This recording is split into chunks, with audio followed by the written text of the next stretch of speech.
The 1776 to 1976 bicentennial Kennedy half-dollar stands as one of the most emblematic coins issued in modern American history.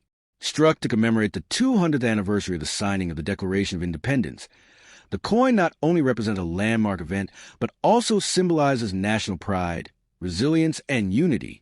The United States bicentennial was more than just a historical marker. It was a massive national celebration, one that extended into art, architecture, culture, and numismatics. Among the many tributes produced for the occasion, none were more widely distributed and visually distinctive than a trio of circulating commemorative coins. The quarter, half-dollar, and dollar coins, all bearing the dual dates 1776 to 1976 and featuring special reverse designs. Of these, the Kennedy half-dollar occupies a particularly cherished place, combining the legacy of President John F. Kennedy with the grandeur of the nation's 200th birthday. This coin offered the American public a tactile and enduring piece of the bicentennial festivities. In the early 1970s, the United States Congress and the U.S. Treasury began planning for the nation's bicentennial celebration, which would culminate on July 4, 1976. As part of these extensive preparations, attention turned to how the country's coinage could contribute to the festivities. The idea was to produce circulating coinage that would highlight the 200-year journey of the American Republic. Congress authorized the minting of special designs for the quarter, half-dollar, and dollar coins. On October 18, 1973, legislation was passed allowing the U.S. Mint to issue new reverse designs for these coins, replacing their standard imagery for a limited time. Importantly, these coins would carry dual dates 1776 to 1976, denoting the span from the founding year of American independence to the bicentennial year. The half-dollar, already a coin of substantial significance due to its connection with President Kennedy, who was assassinated in 1963, was seen as a perfect candidate to feature a new design that captured the Revolutionary War spirit. The obverse front of the coin retained the same design that had been introduced in 1964, a left-facing bust of President John F. Kennedy, designed by Chief Engraver Gilroy Roberts. This design had become a symbol of national mourning and unity in the wake of JFK's assassination, and was deeply ingrained in the public consciousness. The words "Liberty," "In God We Trust," and the dual dates 1776 to 1976 framed the obverse.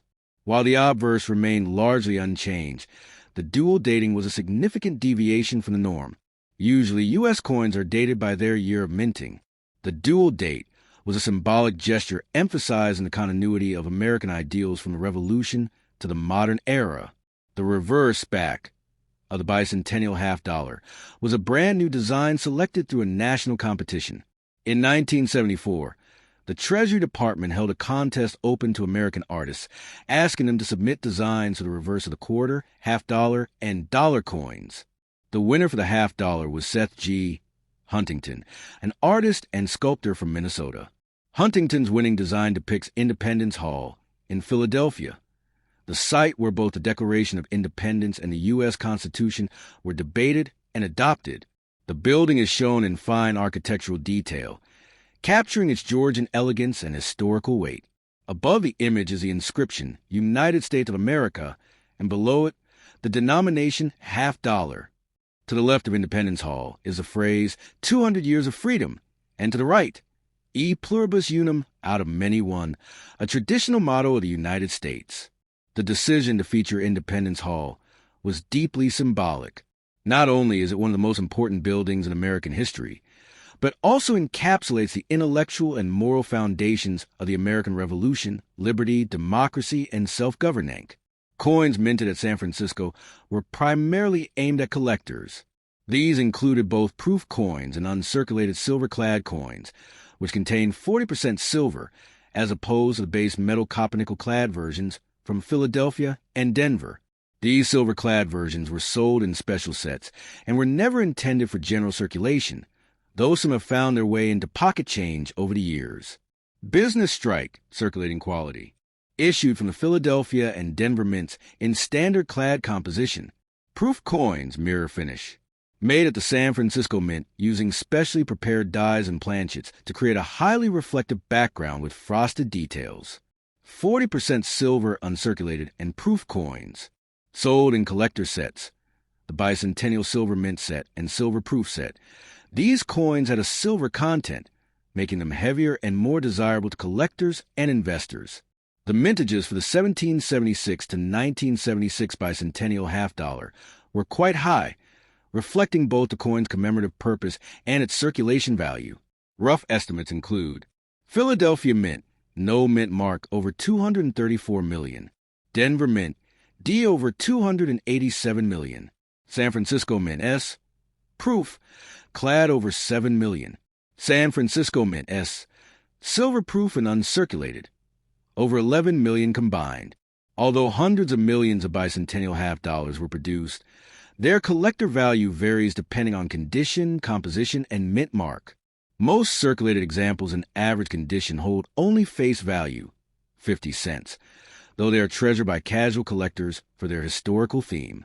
However, uncirculated and proof silver versions, especially those graded by professional services, PES or NGC, and house and protective holders, can be worth anywhere from a few dollars to over $50, depending on grade and rarity.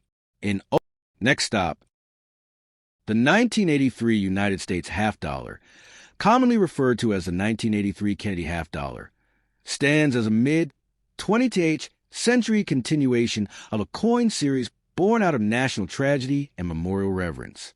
This particular coin, minted 2 decades after the assassination of President John F. Kennedy, belongs to a series that began in 1964 and has continued, with various changes and fluctuations in mintage, metal content, and collector interest into the present day. While seemingly ordinary to the casual eye, the 1983 Kennedy half dollar encapsulates multiple layers of American numismatic history, economic challenges of the early 1980s, and evolving public attitudes toward coinage and currency use. The Kennedy half dollar was introduced in 1964, less than 5 months after the assassination of President John F. Kennedy on November 22, 1963. In a rare show of bipartisanship and swift legislative action, Congress approved a replacement of the Franklin half dollar with a new coin to honor the fallen president. The new design was fast-tracked, and Chief Engraver Gilroy Roberts was tasked with designing the obverse, while Frank Gasparo, then Assistant Engraver and later Chief Engraver, created the reverse. From its very inception, the Kennedy half dollar was intended as both a circulating coin and memorial object, a duality that has influenced its fate ever since. The initial 1964 issue, made of 90% silver, became an instant collectible, and hoarding severely limited its circulation. From 1965 to 1970, the silver content was reduced to 40%, and after 1971, the coin was struck in a copper-nickel-clad composition, which continues to the 1983 issue. The year 1983 was a significant one in American economic and political history. The United States was emerging from a deep recession that had characterized the early 1980s.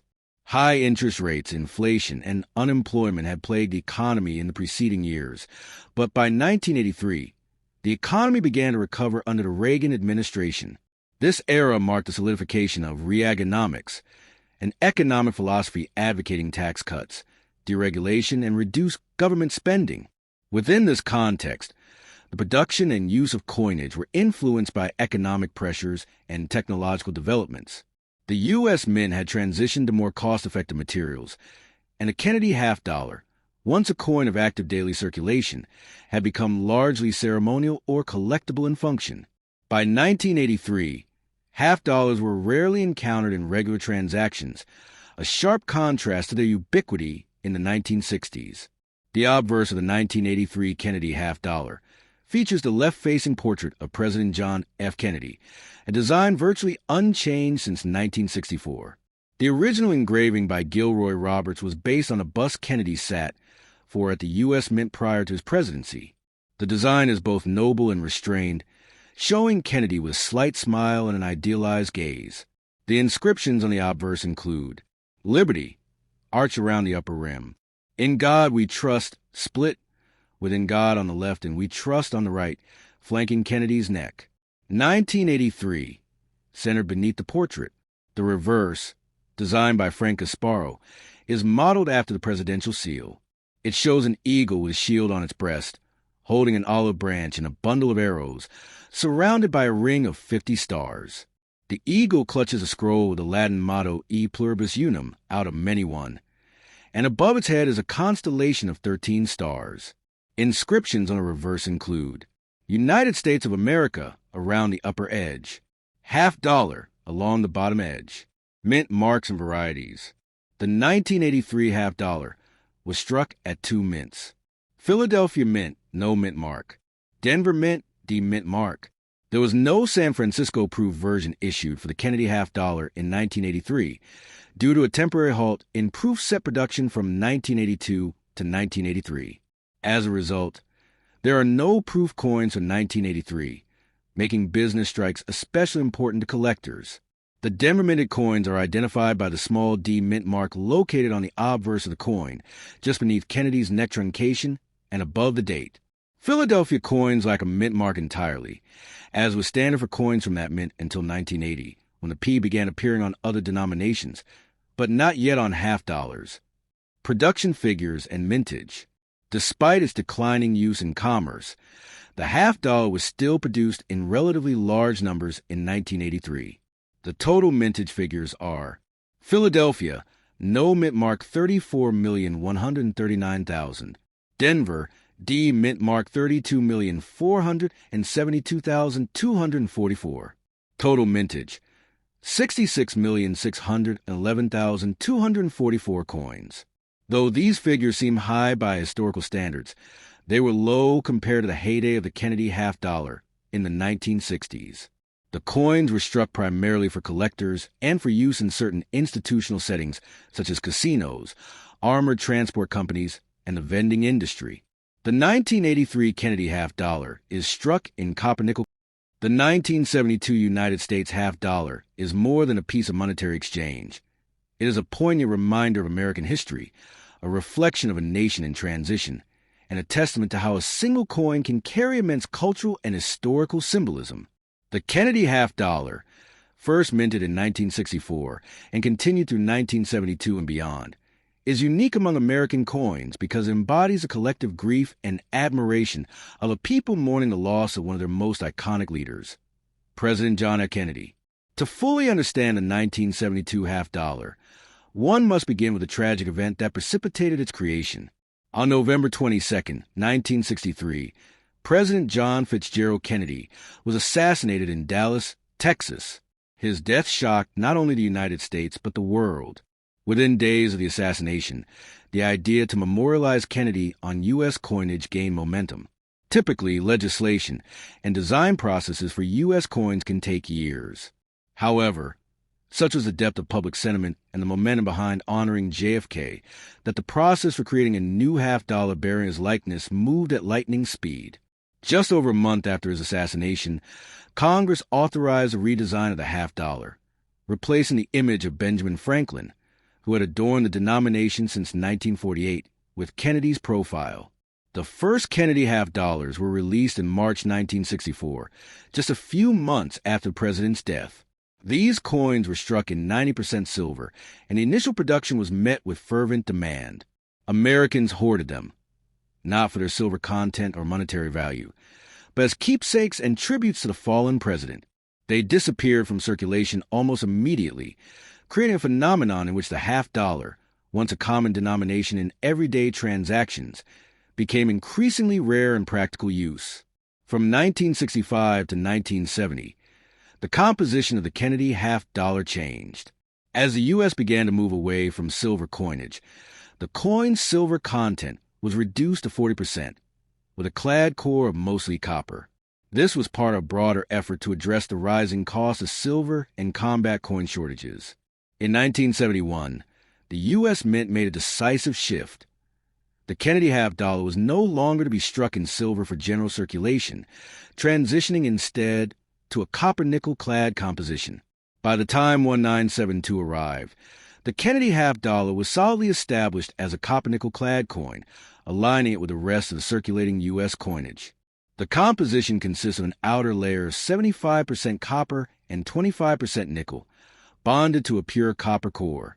This results in a total composition of approximately 91.67% copper and 8.33% nickel.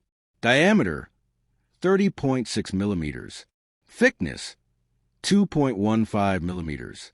Weight, 11.34 grams. Edge, reeded. Mint marks. No mint mark, Philadelphia. D, Denver. S, San Francisco. The coin features a left-facing profile of John F. Kennedy on the obverse front, sculpted by Gilroy Roberts, who had served as chief engraver of the U.S. Mint. Kennedy's image on the coin is based on a presidential metal portrait designed by Roberts earlier in JFK's presidency. On the reverse back, designed by Frank Gasparo, is the presidential seal, a heraldic eagle clutching an olive branch and a bundle of arrows, symbolizing peace and readiness for war, respectively. A field of stars surrounds the eagle, and the legend, United States of America, arcs above it, with $50 below. Minting and circulation in 1972. The 1972 Kennedy $50 was minted at 3 U.S. Mint facilities. Philadelphia, no mint mark, 153.18 million coins. Denver, D mint mark, 141.89 million coins. San Francisco, S mint mark, 3.26 million, only proof coins. All coins struck for general circulation were copper-nickel clad, as silver versions have been retired from regular production. However, collectors could still purchase silver-clad or proof coins in special sets in other years, but 1972 was not a year for silver collector issues. Despite the large numbers produced, the $50 continued to disappear from circulation. By the early 1970s, the coin was seldom seen in everyday transactions, as Americans continued to hoard them. Banks and businesses often ordered them less frequently, and most people associated them with commemorative use or vending machines, casinos, and collectors' cabinets rather than common spending. The artistry of the Kennedy $50 is often praised for its realism and dignified presentation. Gilroy Roberts' obverse design portrays Kennedy with a youthful, determined expression, capturing both his vigor and tragic nobility. The inscription Liberty arches above, with the phrase, "In God We Trust," flanking Kennedy's neckline. The date, 1972, anchors the bottom of the design, cleanly and boldly. The reverse by Frank Gasparo is equally iconic. The shielded eagle, facing left, with wings spread in an impressive heraldic posture, is surrounded by a ring of stars representing the 50 states. Above the eagle is a scroll bearing the motto, E pluribus unum, out of many one. And 13 clouds crown the upper field, a reference to the original 13 colonies.